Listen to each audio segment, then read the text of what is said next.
Hi, I'm Will, and welcome to the Salesman Podcast. On today's episode, we're looking at how you can prioritize your time and become effective. Today's guest has been on the show a bunch of times. I've had tremendous value from every time Jeff has been on. Our guest is Jeff Woods. Jeff Woods is the co-founder and president of Productive, the training company behind The One Thing, and host of the One Thing podcast. Jeff, welcome back to the show. Will, great to be here. I'm glad to have you on, mate. Last time you give me, and we don't need to do this again because it was a little bit painful, but you give me a bit of a pain in the ass. You give me a bit of a kick in the ass, which give me some pain points that I resolved, and the business is doing way better on the back of it. So I thank you for that. And for people who are unfamiliar with that previous episode, I'll link it in the show notes of this one over at salesman.org. And with that, Jeff, becoming effective, right? Let me phrase it in the one thing kind of language here. What is the one thing out of everything else, right? What is the one thing that typically holds salespeople back from prioritizing their time and becoming effective in the marketplace? Feeling like they have too much to do and not enough time. I remember when my full-time job was as a salesperson in corporate sales. You wake up with big goals. You are naturally an ambitious person who not just sets goals, but you go after them with enthusiasm. And it can be really easy to see all the stuff that's on your plate, knowing the number that you got to hit, telling yourself all the things that you got to do to get there. Along the while, you've got all these administrative things you got to do. You've got all these customer issues you've got to deal with, and you can be really busy and look up at the end of the day and genuinely wonder, what did I get done?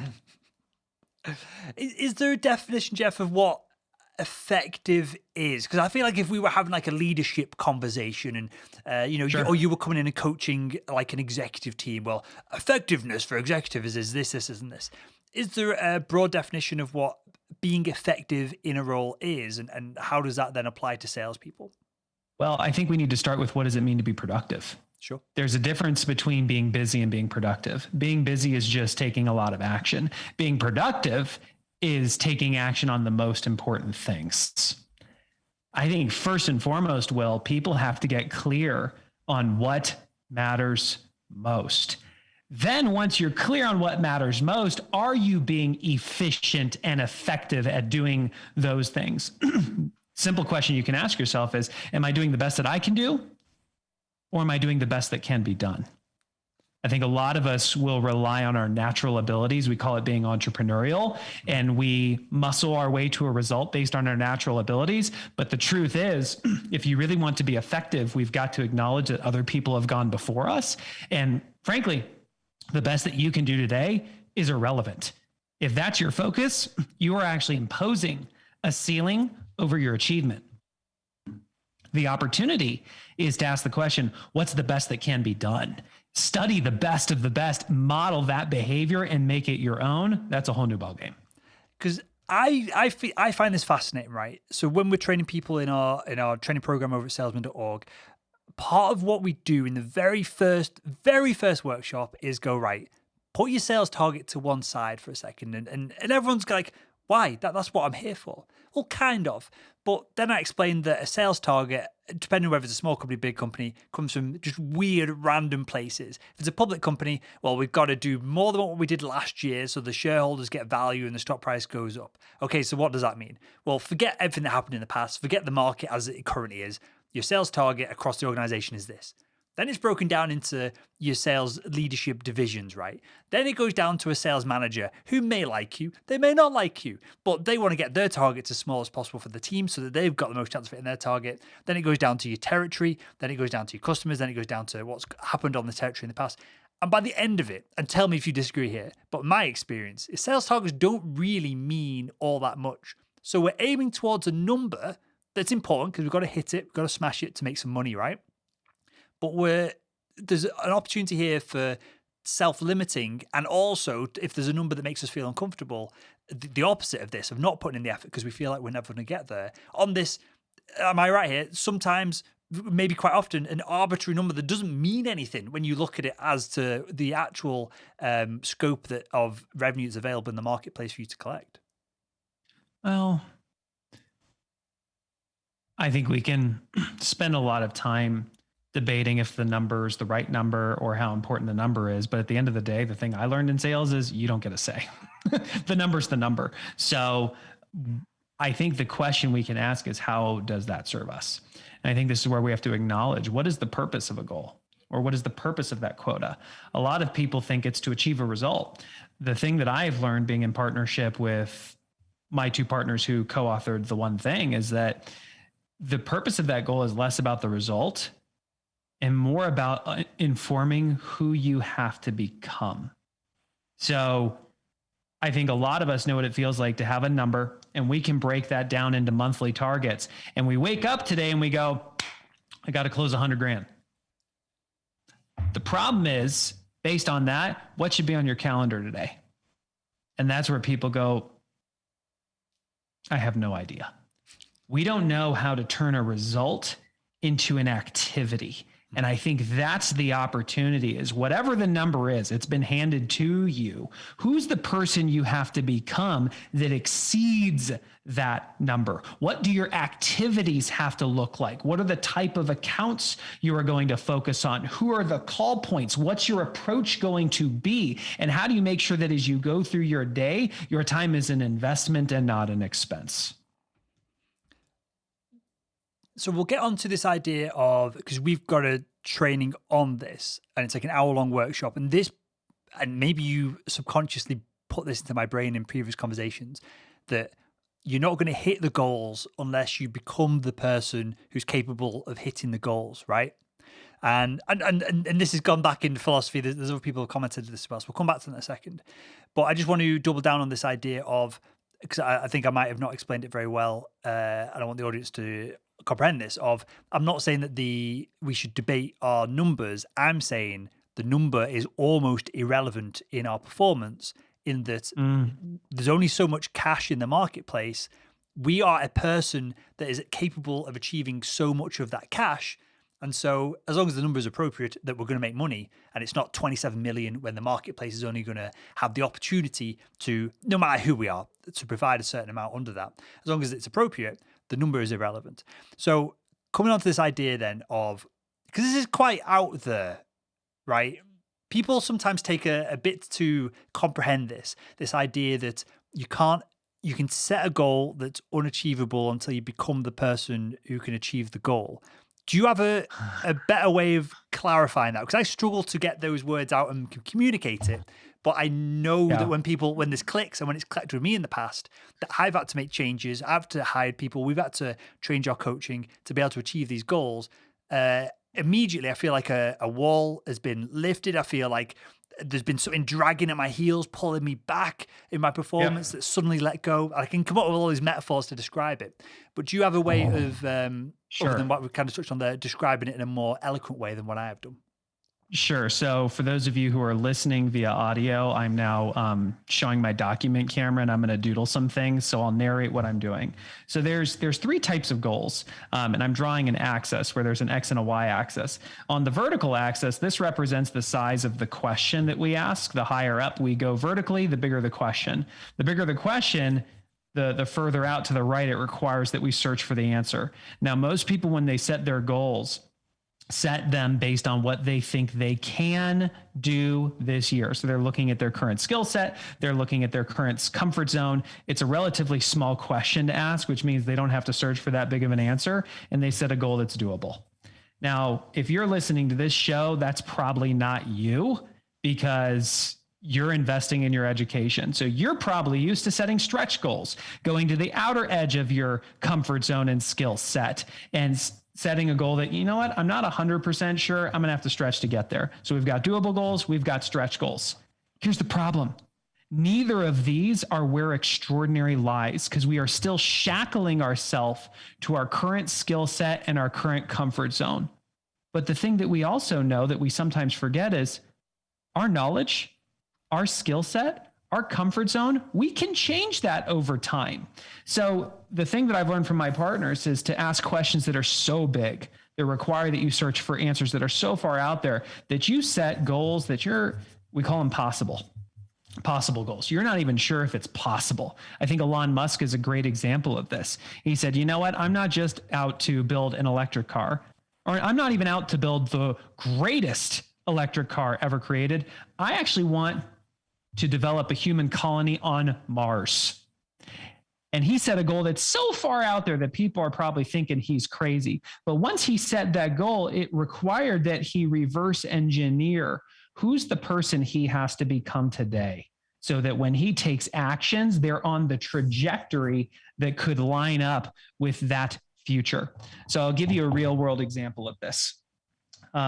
When my partners, Gary and Jay, wrote The One Thing, Gary looked to Jay and said, how many books will we need to sell in the first week to hit #1 bestseller status? And Jay did the research and he came back and said, Gary, I think we need to sell about 40,000 copies in the first week. Will, do you have any sense how many copies the average business book sells in his lifetime? I'll give some context. A guest on the show recently who's had a pretty successful book launch did about 4,000 in the first week. That's amazing. Yep, because exactly. The average business book sells 500 in its lifetime because that's all their friends and family will buy. They needed to sell 40,000 in 1 week. So that's rare air. So Jay comes back with a plan for 40,000 and Gary looks at him and says, you just showed me a plan to fail. Jay said, what are you talking about? He said, well, no plan ever goes according to plan. So if your plan if everything goes perfectly on your plan and that gets us to 40,000, I can almost guarantee we're going to miss. You need to show me a plan for 100,000 copies in 1 week, which after Jay got up from the fetal position, he went and got to work and he came back with a plan for 100,000 copies. Will, guess how many copies they sold in the first week? I don't know. Go on. 44,000. So here's the point. It's not about setting the goal, whether or not you hit it. It's about setting a goal that requires you to change your trajectory. It requires you to change who you are. What knowledge am I missing? What skills or habits do I need to form so that I can take the current trajectory I'm on and increase the slope? Whether I hit the number or miss it, I'm going to end up further ahead than where I was. How do we know? And because it's one thing to have yourself. And so the answer to some of this is get your company to come in and do some corporate training, right? And help leadership trickle us down to salespeople. So with that to one side, and we'll cover that towards the end of the show, Jeff. Yeah. Because clearly that's part of the answer here. And have a coach like yourself come in and do some of this. And I'm lucky enough to have you coach me live on the show a few times. But for people who aren't lucky enough to be in that position, how do we know if we've asked a big enough question that gets us to where we want to be? Because seemingly the question can always be bigger, right? And at some point it's just obnoxious and undoable, as opposed to something that's going to change us as a person and allow us to make big strides in our career.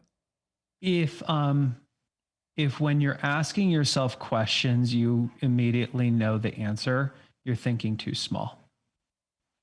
Like when I think about how much income do I want, I'm putting myself in your shoes. How much income do I want to make this year? If you pick a number that you go, yeah, I think I can do that, you're probably thinking too small. And this is just, I can speak to this because I've been put in this position and I've been asked to double that number and then double that number again. The moment I hit the point where I'm going, there's no freaking way I can hit that, that's when they're saying, all right, now you're thinking big. Now ask the question, fast forward and imagine you hit that increased target. How did you make it happen?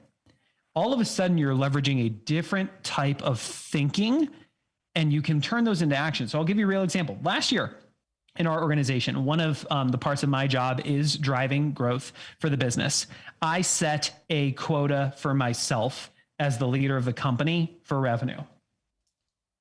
About 6 months into the year, I realized I was on track to hit the number. Like it was inevitable that the trajectory, it was going to take us there. So I raised the number by 150%. Now we're talking big numbers, so that's material. 2 months later, and once I set that goal, I said, what will my activities have to look like to get us on that trajectory? 2 months later, I realized we were going to hit that number. We were pacing to hit that number. So I doubled that number, which, so if we're doing math, it was about 500% of the original number. We just barely missed the elevated number. Mm-hmm. Yet had you told me at the beginning of the year, you're going to do X in revenue, when originally I was only thinking of Y, I would have thought you were freaking nuts.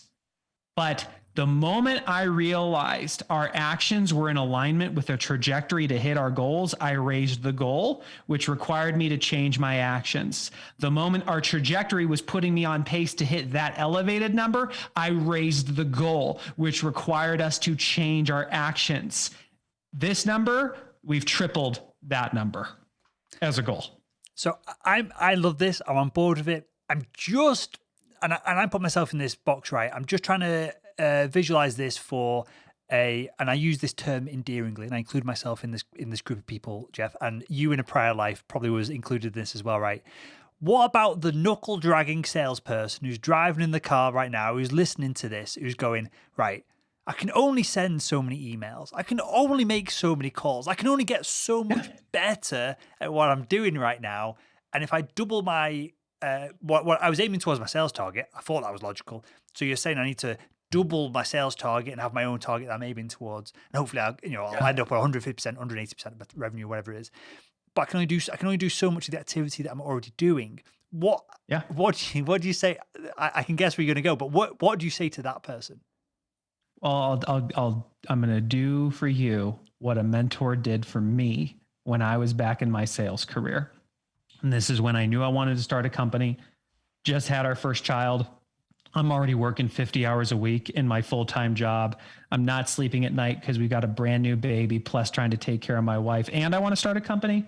And my mentor looks at me and says, Jeff, you're asking the wrong questions.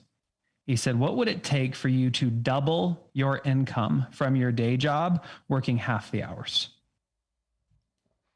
And I looked at him and I said, that's not possible. He said, how do you know? Yep. And he said, that's your homework. I want you to come back and present me with a plan to double your income working half the hours so you could free up time to start your side business on the side without sacrificing your family. And I came back with that plan.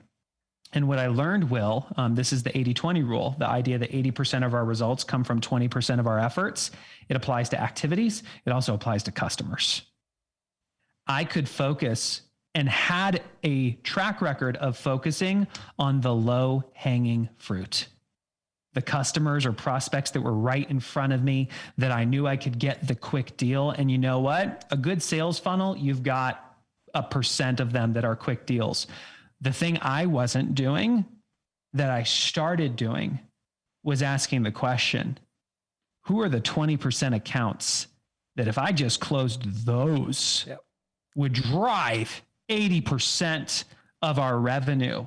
And it didn't even take 20% accounts. There was like 2 to 3 accounts that by closing those, just those accounts alone, I hit my quota in less hours with less stress. Now, most people could think through and identify what those accounts are. The problem is those accounts are not the easy accounts.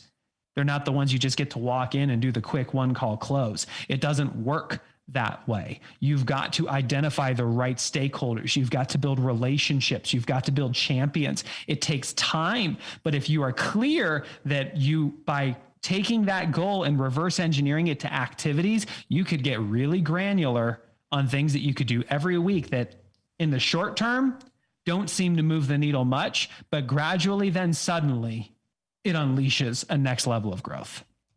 And you've got to, some of this is opportunity that's available. So, and everything has an element of luck to it, right? You've got to be in the right place at the right time. A trigger event happens in the account and it just randomly, you can clean up on it.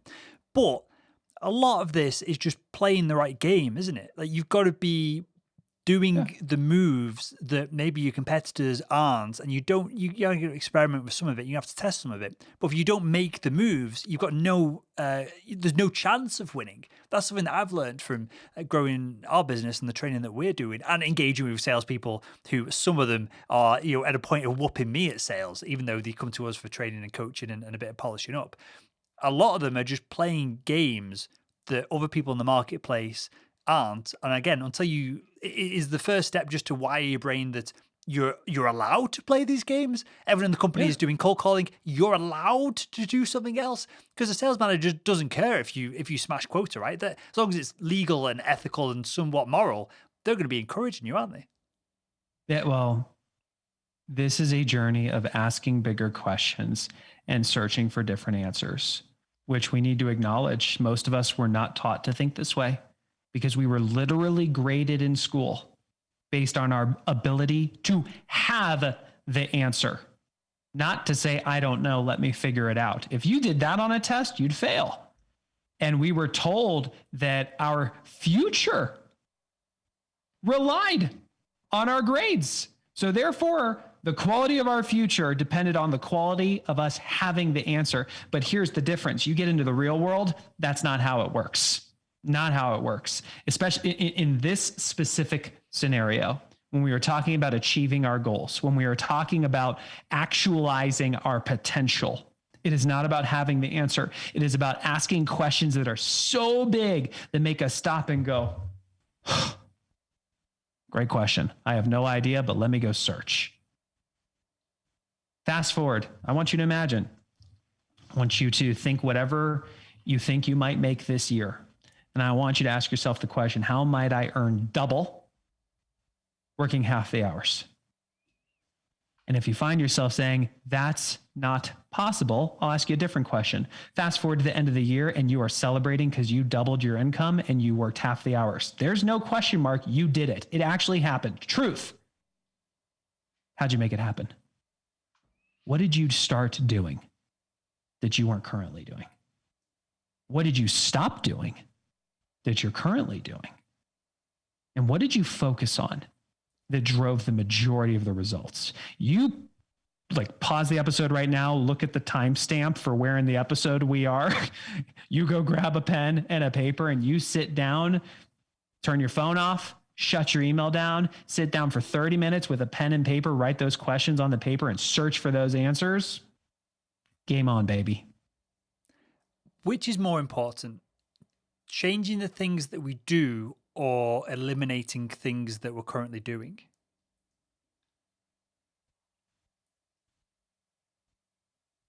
If you do the first, you naturally do the second.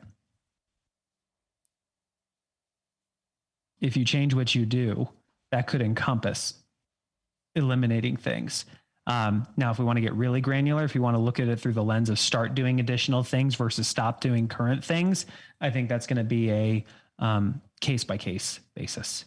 I think the way that a lot of people here are wired is to try to add more.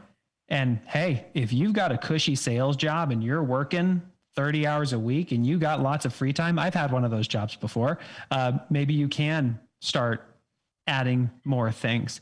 I think a lot of us, if you feel like you already have too much to do and not enough time, you may want to pull out your little gardening shears and start pruning the roses. Start cutting back. That's harder though. That's hard. How do you, Jeff, if you're coaching someone and, Sam, the salesperson, who's listening to this now, is going, okay, I pulled over. I literally am the best student ever. I pulled over on 22 minutes and 10 seconds or whatever it was. And I've asked a big question and I'm going, oh shit, I have no idea how to hit this. Okay, so box ticked. And then he's going, but there is some risk to this, right? I'm in a nice cushy sales job right now. I am driving a nice company BMW. I am slowly paying off my mortgage and I get to go on one holiday a year. And I'm somewhat happy. I'm a high performer. I feel like I could do better, but doesn't everyone? How would you, and let's say Sam, and you know that they're capable of more, and there's other people in the organization who are doing twice as much as what Sam's doing, and you want the best for Sam. How do you nudge them past that bit of status quo? How do you, because I just scream at people on the phone when I'm coaching them, and I just abuse them and bully them, and eventually they come around to it. But that's clearly not the best way to go about it. How do you subtly nudge someone to so they can be the best that they can be? The short answer is we don't. We're not for everyone. The subtitle of the one thing is the surprisingly simple truth behind extraordinary results. We are not for people who want good results. We are not for people who want great results. We are for the small percentage of the population that wants to taste extraordinary. And by definition, it's beyond the ordinary, which means this is not for all of you.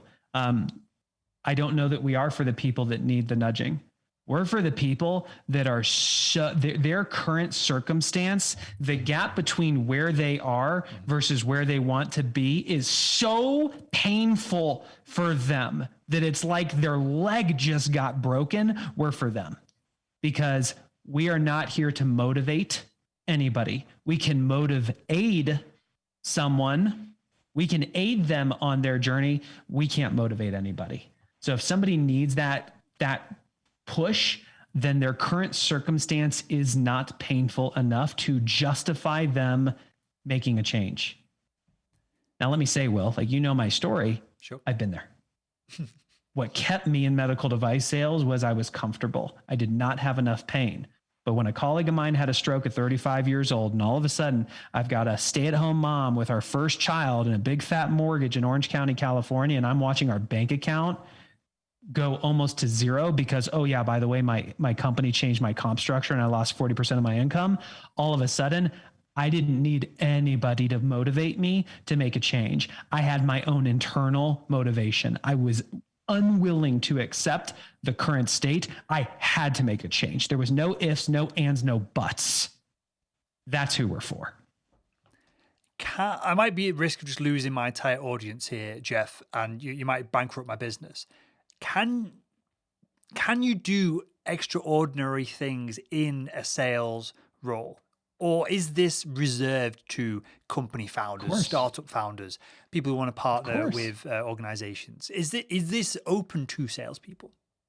Absolutely. I mean, I think back to my medical sales day. There was one guy, I mean, his entire career, we're talking 30 years as a professional salesperson. He's at the top of the stack ranks.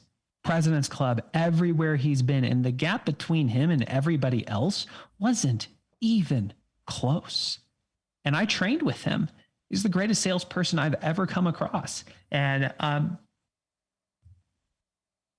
he didn't do anything extraordinary on a day-to-day basis.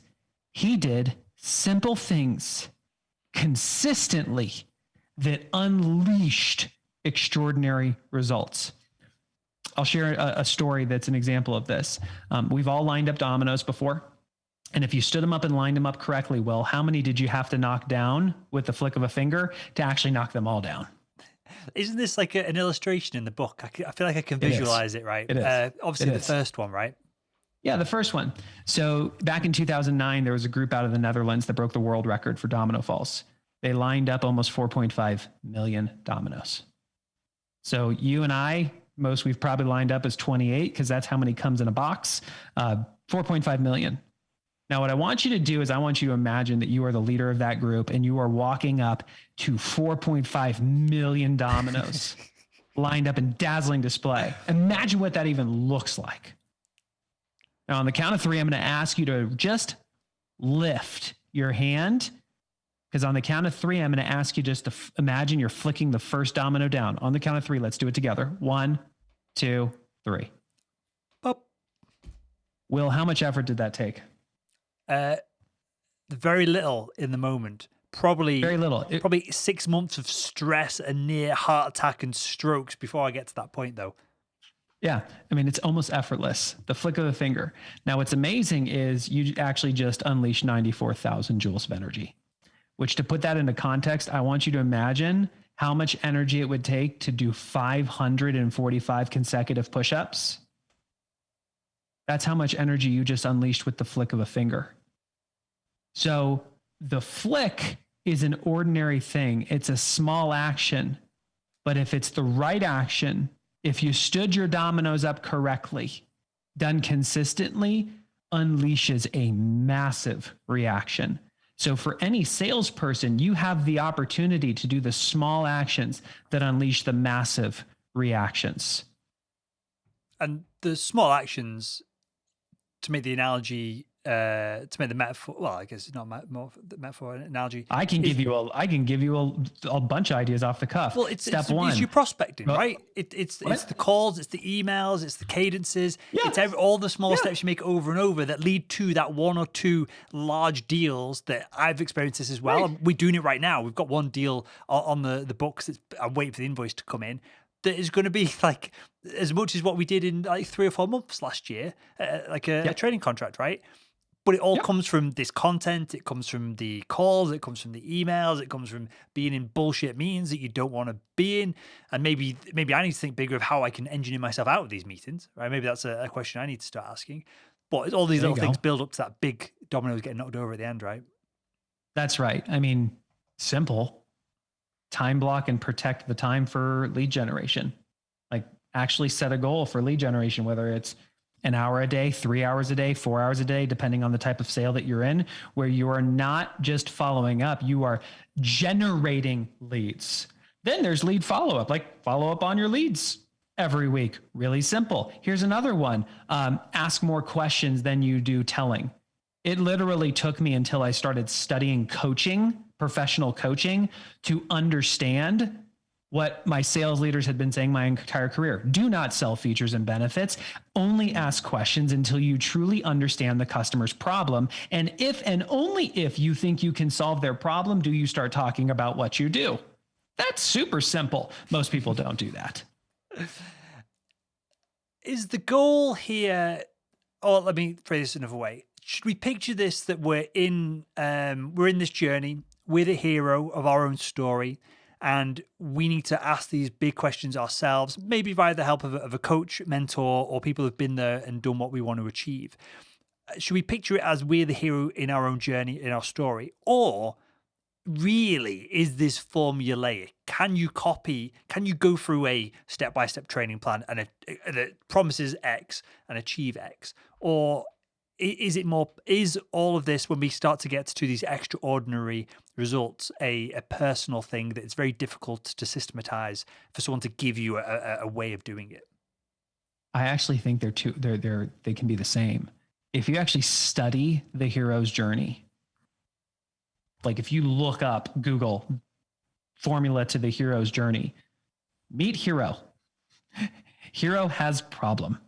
Because hero has problem, hero's life gets worse.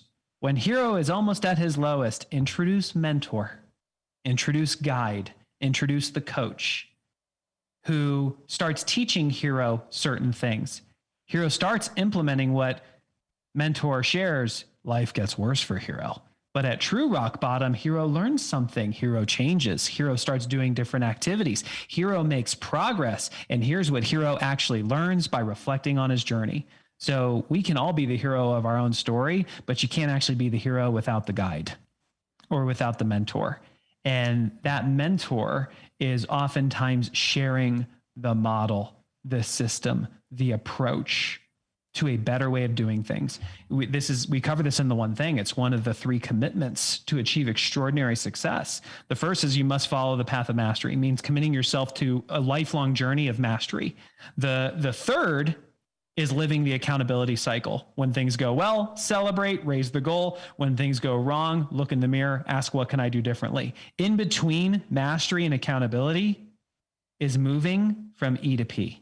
From being entrepreneurial to being purposeful, from doing what comes naturally based on our current circumstances, our current comfort zones, our current skill sets, which are irrelevant because they impose a ceiling over what's possible, and instead looking for what's the best that can be done and modeling that behavior and following it systematically. So you shatter that ceiling of achievement, and all of a sudden the ceiling just goes to a new level, which means you're missing the next level of models and systems to get to the next level. And it's a lifelong journey. Love it. I love it. I've got nothing else to add, Jeff. I want to end on that high.